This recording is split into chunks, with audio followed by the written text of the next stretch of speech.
And a follow-up about something that you just said. You guys say that President Biden does not want to raise taxes on anyone making less than $400,000 a year.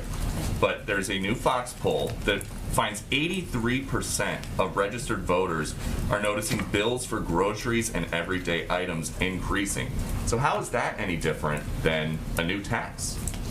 Well, look, and when you say, can you give me a little bit more? Like, what's the... Well, the supply chain is all backed up. There are bottlenecks, empty shelves, prices going up. People are paying more. And so how is that any different than a new tax? So I would say this, you know, we're dealing with a historic and evolving pandemic that is impacting our economy, right? We have seen it for the past year and a half. That's what people have been dealing with, and it is having an outsized impact on our global supply chain. And the president understands how much a squeeze it is when families see their prices rise, and so he understands that, and that's why we've been using every tool in our tool belt to make sure that we deal with that in a real way, so that people understand that the president is doing everything that he can to deal with those issues. So there's a couple of things. So we got to think about the progress that we've made on how far we've come for the mess that we inherited from the previous president. We've already averaged 600,000 jobs, which I mentioned at the top.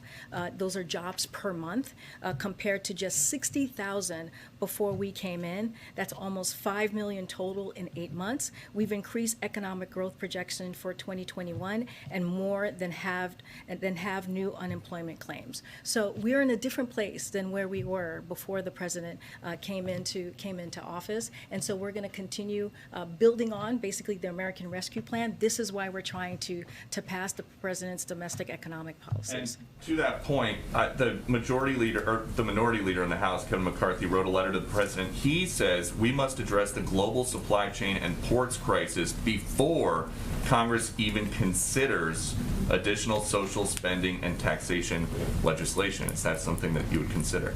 So here's the thing. Jen responded to, this is the letter from McCarthy, is that what we're talking about? Okay, yeah, wonderful letter. So she responded to this earlier, and let me just add to this a little bit. I've already kind of talked about this, but there's a little bit more that I want to lean into. So under the Trump-McCarthy economy, this time last year, fewer Americans were working, which is what I was just saying. Job growth was flattening, and families were facing down a dark winter with less economic security than ever before and a pandemic raging out of control. That was the holiday season under the McCarthy-Trump holiday season. So that's something to remember. This was a different time a year ago. And so fast forward a year from then, nearly 80% adults are vaccinated. We've created 5 million jobs. Americans have money in their pockets and they're spending it, resulting in record volume of goods through our ports and our roads and rails. Kevin McCarthy and his caucus voted against that bill that made that happen. They did not do anything to help the American public when we needed them, when the American public needed it. And I'm talking about the American Rescue Plan, to be clear, which has helped turn on the economy, which has helped, as I said, make sure that people are getting vaccinated to protect their lives and go back to work. Last one.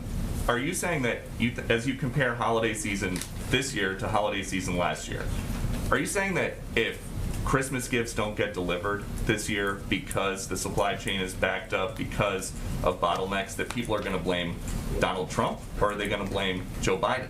That's not what I'm saying. I'm saying that we're in a different place than we were a year ago. And the reason why is because the president took action.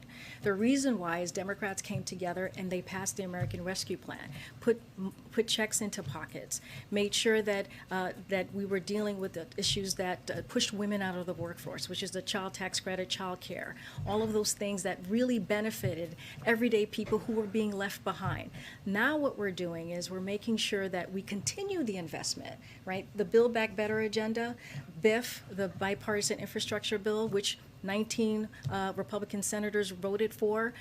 Those two pieces of legislation, that is the president's plan on how do we actually build back better and not leave anyone behind and do that economic growth for the middle class. And so that's what we're talking about, and that's what we'll continue to do. With the supply chain, the president is doing everything that he can. He is bringing in the private sector. He's brought in the labor. When we talk about the meeting that he did last week for the ports, right? We're talking about Long Beach and the Los Angeles ports. And that's one of the things that we can do as a government is do it in good faith, bring everybody together and figure out how to fix the short-term problem that we're having. So and we've been working on this since the president walked into the White House. Hi.